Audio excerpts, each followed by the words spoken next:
আসসালামু আলাইকুম সবাইকে। আশা করি সবাই ভালো আছেন। সনেট আহমেদের লেখা ডিয়ার এনিমির পঞ্চম পর্বে আপনাদের স্বাগতম। বিপদের মুখে চিরশত্রুর পাশে দাঁড়িয়ে একই হুঙ্কার দিল রাজকীয় অহংকারী রাইসা। আয়ানের গায়ে আঘাত করতে আসা পাওয়ারফুল সিনিয়রের বিপক্ষে কেন সোলাইমান রহমানের একমাত্র মেয়ে হয়ে উঠল এক অভেদ্য ঢাল? ইগোর কড়া দেয়াল ভেঙে আজ কি তবে উন্মোচিত হতে যাচ্ছে গোপন অনুভূতির আসল অধ্যায়?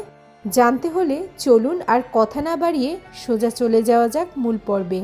ডিয়ার এনিমি পর্ব 5। গতকাল সিঁড়ির ধাপে দাঁড়ানো আয়ানের সেই শানিত প্রশ্ন। নজরটা তো ওই চায়ের কাপে চুমুক দেয়া মানুষের উপরই আটকে থাকে, তাই না? রাইসার মাথার ভেতরে সারা রাত ঝড় তুলেছে। আইবিএর অন্যতম সেরা সুন্দরী সোলাইমান রহমানের একমাত্র মেয়ে রাইসা রহমান সারা রাত এপাশ ওপাশ করে কাটিয়েছে। সে নিজেকে হাজারবার বুঝিয়েছে আয়ান চৌধুরী কেবলই তার এক জেদি অহংকারী শত্রু, কিন্তু তবুও আয়ানের ওই গভীর শান্ত চোখ দুটো মন থেকে মুছে ফেলা তার পক্ষে সম্ভব হচ্ছিল না। আজ আইবিএর অ্যানুয়াল কালচারাল ও স্পন্সরশিপ নাইট। পুরো অডিটোরিয়াম বর্ণিল আলোয় সেজেছে। ক্যাম্পাসে দেশি বিদেশি স্পন্সর, প্রেস আর প্রফেসরসদের আনাগোনা। রাইসা আজ এসেছে এক সম্পূর্ণ রাজকীয় লুকে। পরনে গাঢ় লাল আর কালো পাড়ের এক এক্সক্লুসিভ প্রিমিয়াম বেনারসি শাড়ি, কানে ঝুলছে ভারী এন্টিকের ঝুমকো, চুলে পরিপাটি খোপা আর চোখের সেই চেনা কড়া কাজল। তবে তার চেহারায় আজ চরম মেজাজ আর গাম্ভীর্য। আজ স্টেজে আয়ানকে কোনোভাবেই স্পটলাইট নিতে দেবে না, সে ঠিক করে এসেছে। কিন্তু ঘড়ির কাঁটা যখন সন্ধ্যা 6:45 ছুঁই ছুঁই আর মাত্র 15 মিনিট পর মূল ফাইন্যান্সিয়াল প্রেজেন্টেশন ও স্টেজ হ্যান্ডওভার, ঠিক তখনই বাঁধল আসল বিপত্তি। প্রজেক্টের মেইন এক্সেল ফাইল, স্পন্সরদের ফাইনাল পেমেন্ট স্লিপ আর অডিট ডকুমেন্ট রয়েছে আয়ানের নীল রঙের হার্ড ড্রাইভে। অথচ আয়ানের কোনো খোঁজ নেই। আফরিন আর নিবিড় অডিটোরিয়ামের সামনে দাঁড়িয়ে ছটফট করছে, কিন্তু আয়ানের ফোন নট রিচেবল। রাইসা লাল শাড়ির আঁচলটা বা হাতে পেঁচিয়ে দ্রুত পায়ে আইবিএর অ্যানেক্স ভবনের নীরব করিডোর দিয়ে আসছিল। তার বুক ধড়ফড় করছে। প্রজেক্ট মিস হলে তাদের মার্কস কাটা যাবে। হঠাৎ 3 তলায় সেমিনার রুমের বাইরে থেকে এক অদ্ভুত উত্তপ্ত বাকবিতণ্ডা তার কানে এলো। রাইসা কাচের দরজার পাশ দিয়ে ভেতরে তাকাতেই তার রক্ত গরম হয়ে গেল। ভেতরে ফাহাদ দাঁড়িয়ে আছে, তার সিনিয়র স্পোর্টস ক্লাবের 3-4 জন বাহুবলী বন্ধুকে নিয়ে। আর তাদের ঘিরে ব্যাকওয়ালের সামনে একদম একা দাঁড়িয়ে আয়ান, পরনে সেই ধবধবে সাদা সুতির শার্ট, যার হাতা কনুই পর্যন্ত গোটানো। টেবিলে রাখা আয়ানের সেই নীল ব্যাকপ্যাক আর ল্যাপটপ। ফাহাদ ফাইলগুলো উল্টে পাল্টে দেখছিল আর তাচ্ছিলের ভঙ্গিতে হাসছিল। ফাহাদ উদ্যত হুমকি দেওয়ার গলায় আয়ানের বুকের খুব কাছাকাছি গিয়ে বলল, আয়ান চৌধুরী, তুমি মনে হয় আইবিএতে একটু বেশিই উঠছো। কালকের মিটিংয়ে সোলাইমান রহমান গ্রুপের সামনে আমার বাজেট কেটে নিজের নাম জাহির করলে। আজ স্টেজে ডিনার আর স্পন্সরশিপ প্রেজেন্টেশন আমি আর রাইসা দেব। তুমি সাধারণ একটা ছেলে, নীল হার্ড ড্রাইভটা আমাদের দিয়ে চুপচাপ সাইড হয়ে যাও। আয়ান একদম স্থির দাঁড়িয়ে রইল। ফাহাদের এতগুলো বন্ধুর মাঝে দাঁড়িয়েও তার চোখে বিন্দুমাত্র ভয় বা বিচলিত হওয়ার চিহ্ন নেই। সে খুব শান্তভাবে ফাহাদের চোখের দিকে তাকালো। আয়ান বরফ শীতল ও স্থির গম্ভীর গলায় বলল, ফাইল আর অডিট অ্যানালাইসিস মেধার ভিত্তিতে তৈরি, কোনো পাওয়ার দেখানোর জন্য নয় ফাহাদ ভাই। আর প্রেজেন্টেশন কে দেবে তা প্রফেসর রহমান ঠিক করেছেন। ফাইল আমি বা রাইসা ছাড়া কেউ পাবে না। ফাহাদ খেপে গিয়ে এক পায়ে গিয়ে আয়ানের শার্টের কলারের কাছে হাত বাড়ালো। ফাহাদ দাঁতের দাঁত চেপে হিংস্র গলায় বলল, তুমি মনে হয় ভুলে যাচ্ছ আয়ান, এই ক্যাম্পাসে আমার ব্যাকগ্রাউন্ড কি। 1 মিনিটে তোমাকে কালচারাল কমিটি থেকে বের করে দেব। ঠিক সেই মুহূর্তে কাচের ভারী দরজাটা সজোরে ঠেলে ভেতরে ঢুকলো রাইসা। তার লাল শাড়ির আঁচল বাতাসে উড়ছে, কানে ঝুমকো দুলছে আর চোখের কাজল যেন আগুনের মতো জ্বলছে। সে এক চুলো না দমে সোজা ফাহাদ আর আয়ানের মাঝখানে নিজের শরীরটা দিয়ে এক অদৃশ্য ঢাল বানিয়ে দাঁড়ালো। রাইসার এই প্রচণ্ড রাজকীয় এন্ট্রি দেখে ফাহাদের হাত থমকে গেল। বাকি ছেলেরাও চমকে পিছিয়ে গেল। রাইসা চোখে আগুনের ফুলকি নিয়ে তীব্র কড়া ও কাঁপানো গলায় বলল, হাউ ডেয়ার ইউ ফাহাদ ভাইয়া, নিজের হাত সরাবেন এখান থেকে। ফাহাদ মুখ একপাশে সরিয়ে নিজেকে সামলানোর চেষ্টা করল। ফাহাদ অপ্রস্তুত হয়ে সুর নরম করে রাইসাকে বলল, রাইসা তুমি এখানে? আমি তো জাস্ট প্রেজেন্টেশনের ফাইলের জন্য ওকে বলছিলাম।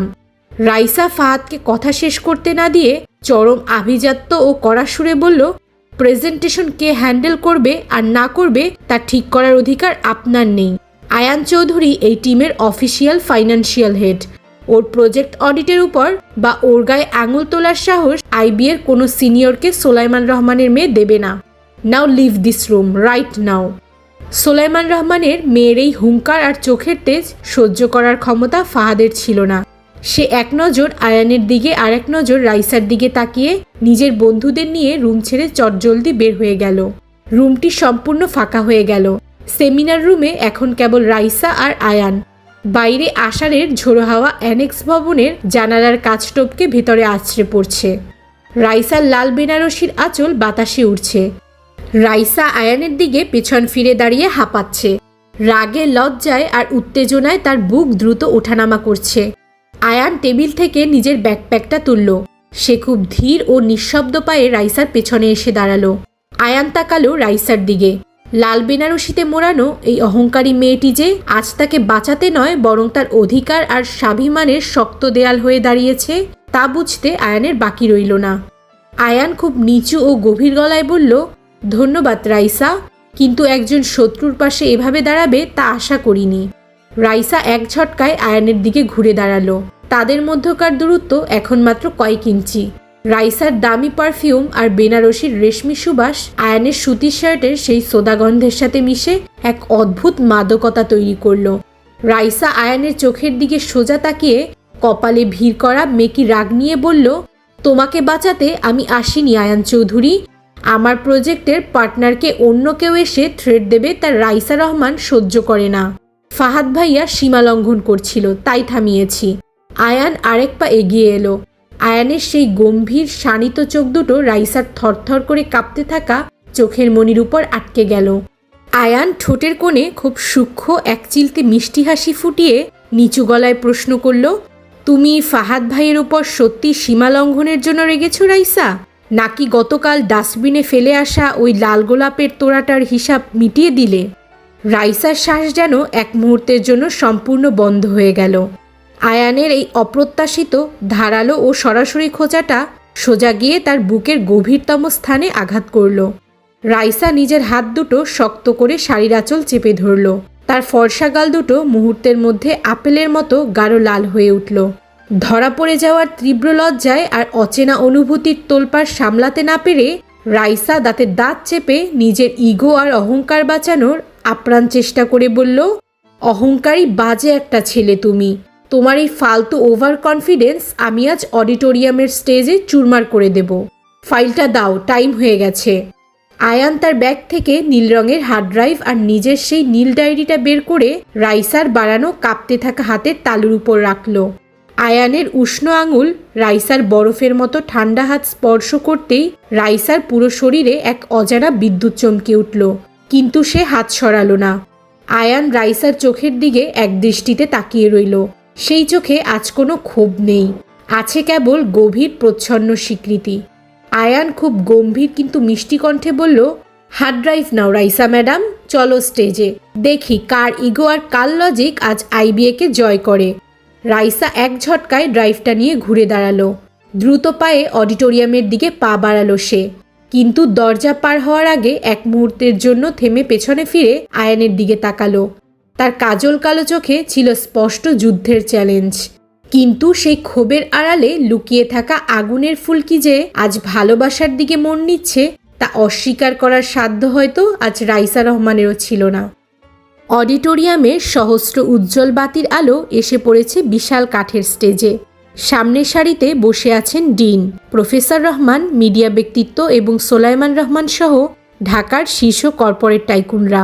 450 দর্শকের চোখ এখন মঞ্চের বিশাল প্রজেক্টর স্ক্রিনের দিকে। রাইসা আর আয়ান যখন একসাথে স্টেজের ব্যাক স্টেজে এসে দাঁড়ালো তখন অডিটোরিয়ামের বাতাস যেন এক অজানা উত্তেজনায় জমে গেল। রাইসা তার গাঢ় লাল বেনারসির আঁচলটা হাতে শক্ত করে পেঁচিয়ে রেখেছে। তার কপালে সামান্য ঘামের বিন্দু, কাজল কালো চোখ দুটো অস্থির। একটু আগেই সে ফাহাদের সামনে আয়ানের পক্ষ নিয়ে রুখে দাঁড়িয়েছে, আর সেমিনার রুমে আয়ানের সেই স্পর্শ আর তীক্ষ্ণ উত্তর নজরটা তো ওই চায়ের কাপে চুমুক দেওয়া মানুষের উপরই আটকে থাকে। এখনও তার হৃৎস্পন্দন বাড়িয়ে দিচ্ছে। আয়ান পাশেই দাঁড়িয়েছিল, সাদা শার্টের কনুই পর্যন্ত গোটানো হাতা, একদম শান্ত স্থির রূপ। কিন্তু তার চোখ দুটো ছিল প্রজেক্টরের ফাইন্যান্সিয়াল স্লাইডের উপর শতভাগ ফোকাসড। আয়ান রাইসার দিকে না তাকিয়েই নিচু কিন্তু গম্ভীর গলায় বলল, স্টেজে কিন্তু কোনো ইগো চলবে না রাইসা। প্রজেক্টের ফার্স্ট হাফ অর্থাৎ ব্র্যান্ড আইডেন্টিটি তুমি প্রেজেন্ট করবে, আর ফাইন্যান্সিয়াল মডেলিংয়ে আমি টেক ওভার করব। কোনো ভুল যেন না হয়। রাইসা আয়ানের দিকে ঘুরে দাঁড়ালো। তার চিবুক মুহূর্তেই উঁচিয়ে উঠল। সেই চেনা অহংকারী রূপটা ফিরিয়ে এনে সে আয়ানের একদম মুখোমুখি হলো। রাইসা দাঁতে দাঁত চেপে চোখ সরু করে জবাব দিল, আমাকে কাজ শেখাতে এসো না আয়ান চৌধুরী। সোলাইমান রহমানের মেয়ে স্টেজে নামলে কিভাবে পুরো হলের নজর কেড়ে নিতে হয় তা তোমার ধারণা নেই। তুমি শুধু নিজের এক্সেল ক্যালকুলেশনটা সামলাও, যাতে আমার ব্র্যান্ডিংয়ের সামনে তোমার ডাটা ফেল না মারে। আয়ান রাইসার দিকে তাকালো। গাঢ় লাল বেনারসিতে আলো ঠিকরে পড়ছে রাইসার মুখে। আয়ানের ঠোঁটের কোণে খুব হালকা এক চিলতে রহস্যময় হাসি ফুটে উঠলেও সে আর কথা বাড়ালো না। কয়েক মুহূর্ত পর স্টেজে অ্যানাউন্স হলো, and now let's welcome the final team dear enemy. Announcement শেষ হতেই অডিটোরিয়ামের বাতিগুলো নিভে গেল, আর একমাত্র স্পটলাইট গিয়ে পড়ল রাইসার উপর। রাইসা ধীর, দৃঢ় আর সাবলীল পায়ে ডায়াসের সামনে গিয়ে দাঁড়ালো। তার প্রতিটা পদক্ষেপে ছিল রাজকীয় আভিজাত্য। মাইকটা হাতে নিয়ে যখন সে বলা শুরু করলো, পুরো অডিটোরিয়াম মনোমুগ্ধের মতো নিশ্চুপ হয়ে গেল। তার বাচনভঙ্গি, ব্র্যান্ড আইডেন্টিটির বিশ্লেষণ আর আত্মবিশ্বাস দিন থেকে শুরু করে দর্শকদের মুগ্ধ করে দিল।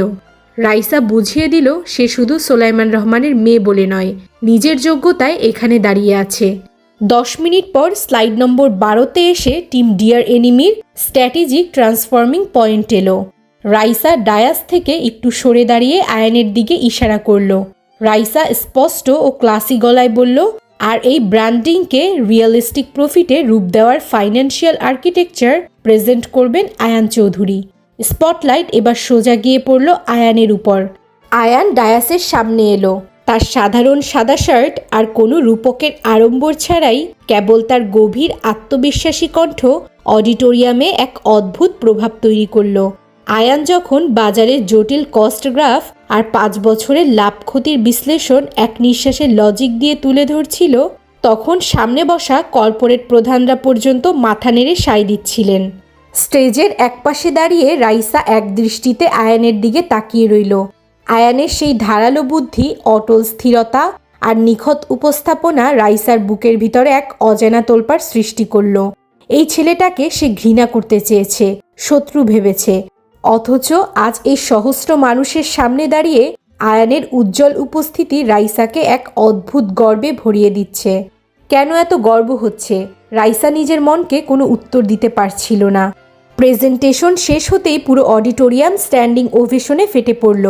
প্রফেসর রহমান নিজে সিট থেকে উঠে দাঁড়িয়ে তালি দিলেন। সোলাইমান রহমান মুচকি হেসে আয়ানের দিকে তাকিয়ে সম্মতি জানালেন। টিম ডিয়ার এনিমি পুরো ফেস্টে সর্বোচ্চ মার্কস পেয়ে চ্যাম্পিয়ন হিসাবে ঘোষিত হলো। স্টেজে ট্রফি আর সার্টিফিকেট তুলে দেওয়া হলো। ছবি তোলার জন্য ফটোগ্রাফাররা ঘিরে ধরল। অফিসিয়াল ইভেন্ট শেষে সবাই যখন উল্লাসে মত্ত, তখন আফরিন আর ফাহাদ ব্যাকস্টেজে এলো। আফরিন এসে হাসি মুখে আয়ানের খুব কাছে দাঁড়িয়ে বলল, you were just unbelievable Ayaan. আজকের পর থেকে কিন্তু তোমাকে কেউ আর সাধারণ স্টুডেন্ট ভাববে না। এবার তো অন্তত গুলশানের কফি শপের ইনভাইটেশনটা অ্যাকসেপ্ট করবে।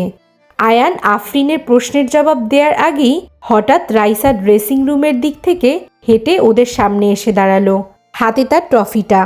রাইসা আফরিনের দিকে তাকালো না, বরং সরাসরি আয়ানের দিকে এক পা এগিয়ে এলো। তার চোখের দৃষ্টিতে ছিল চরম এক কর্তৃত্ব আর রাজকীয় অধিকারের ছাপ। রাইসা কণ্ঠ অস্বাভাবিক করা ও গম্ভীর করে আফরিনের দিকে আর চোখে তাকিয়ে বলল, আফরিন, কফি খাওয়ার প্ল্যান পরে করলেও চলবে। আয়ানকে এখন আমার সাথে ডিপার্টমেন্টাল হেড অফিসে যেতে হবে, ফাইনাল ফাইল সাবমিট করতে। প্রফেশনাল রেসপন্সিবিলিটি আগে। আফরিন একটু থমকে গেল রাইসার এমন সরাসরি হস্তক্ষেপ দেখে। আয়ান কিন্তু রাইসার এই তীব্র অধিকারবোধ আর আফরিনের প্রতি পরোক্ষ হিংসা দেখে ভেতরে ভেতরে এক অদ্ভুত তৃপ্তি অনুভব করল। তার ঠোঁটের কোণে আবার ফুটে উঠল সেই পরিচিত শানিত হাসি। আয়ান আফরিনের দিকে তাকিয়ে বরফ শীতল গলায় বলল, রাইসা ঠিকই বলেছে আফরিন, বিজয়ের পর ফাইল ক্লোজ করাটা বেশি জরুরি। এক্সকিউজ আস। রাত প্রায় 9:15। কালচারাল নাইটের হইচই তখন অডিটোরিয়ামে সীমাবদ্ধ। আইবিএর 3 তলার ব্যালকনির লম্বা করিডোরটা একদম ফাঁকা ও নীরব। বাইরে আবার আষাঢ়ের ঝুম বৃষ্টি নেমেছে, বাতাসে ভিজে মাটির মায়াবী গন্ধ। রাইসা করিডোরের রেলিং ধরে দাঁড়িয়ে বাইরের বৃষ্টির দিকে তাকিয়েছিল, হাতে ট্রফিটা রাখা। পেছন থেকে পরিচিত পদশব্দ। আয়ান এসে পাশে দাঁড়ালো। দুজনের কেউ কোনো কথা বলল না কিছুক্ষণের জন্য। করিডোরে কেবল বৃষ্টির ঝুমঝাম শব্দ আর দুজনের ঘনীভূত নিঃশ্বাস। রাইসা আয়ানের দিকে না তাকিয়েই খুব নিচু গলায় বলল, আজকের ফাইন্যান্সিয়াল প্রেজেন্টেশনটা সত্যি দারুণ ছিল Ayaan. You proved yourself. Ayaan রেলিংয়ে দুহাত রেখে রাইসার দিকে ঘুরল। বিকেলের বৃষ্টির আলো ছায়ায় লাল বেনারসি পরা রাইসাকে যেন এক অন্যরকম মায়াবী দেখাচ্ছিল। আয়ান খুব গভীর ও নিচু গলায় বলল, আর তোমার ব্র্যান্ড স্ট্র্যাটেজি না থাকলে ফাইলটা আজ বিজয়ী হতো না রাইসা। সো ক্রেডিটটা দুজনেরই। রাইসা আয়ানের চোখের দিকে তাকালো। বহুদিনের লড়াই, ইগো আর 2 নম্বর কম পাওয়ার ক্ষোভের নিচে জমে থাকা বরফ যেন এই এক বৃষ্টি ভেজা রাতে গলতে শুরু করেছিল। রাইসা নিজের চিবুকটা সামান্য উঁচিয়ে মেকি কড়াকড়ি বজায় রেখে বলল, কিন্তু মনে রেখো আয়ান চৌধুরী, এই একটা প্রজেক্ট জিতা মানে এই নয় যে আমি তোমার কাছে হেরে গেছি। পরের সেমিস্টারে লড়াইটা আরও কঠিন হবে। আয়ান এক পায়ে গিয়ে রাইসার একদম কাছে এলো। দুজনের মধ্যকার দূরত্ব এখন মাত্র কয়েক ইঞ্চির। বাতাসে রাইসার খোলা চুল উড়ে আয়ানের কাঁধ ছুঁয়ে গেল। আয়ান রাইসার কাজল কালো চোখের দিকে সোজা তাকিয়ে খুব মিষ্টি ও গভীর গলায় বলল, লড়াইটা তো চলবেই রাইসা ম্যাডাম, কিন্তু শত্রু যদি তোমার মতো হয় তবে বারবার হেরে যেতেও কোনো আপত্তি নেই। রাইসার শ্বাস স্তব্ধ হয়ে গেল। আয়ানের এই প্রথমবার সোজা স্বীকারোক্তি আর গভীর চাহনি রাইসার বুকের ভিতরের অহংকারের শেষ দেয়ালটাকেও এক নিমেষে ধসিয়ে দিল। সে কথা হারিয়ে ফেলল। তার গাল দুটো রক্তিম আভায় লাল হয়ে উঠল। বাইরে তখন ঝুম বৃষ্টি। আইবিএর ফাঁকা করিডোরে দুটি দাম্ভিক হৃদয়ের মিষ্টি শত্রুতা যেন এক নতুন জটিল অধ্যায়ের দিকে মোড় নিল। একদিকে ভালোবাসার মিষ্টি পথ চলা, আর অন্যদিকে আগামী সেমিস্টারের কড়া লড়াই। আয়ান ও রাইসার এই সম্পর্কের সমীকরণ সামনে কোন দিকে মোড় নেয় তা জানতে পরবর্তী পর্বটি অবশ্যই দেখবেন। আজকের এই পর্বটি আপনাদের কেমন লাগলো তা কমেন্ট করে জানাতে ভুলবেন না। গল্পটি পছন্দ হলে একটি লাইক দিন এবং বন্ধুদের সাথে শেয়ার করুন। গল্পের ঠিক পরবর্তী পার্টে কী ঘটতে যাচ্ছে তা সবার আগে জানতে চ্যানেলটি এখনই সাবস্ক্রাইব করে পাশে থাকা বেল আইকনটি অন করে রাখুন। সবাই ভালো থাকুন, সুস্থ থাকুন। আল্লাহ হাফেজ।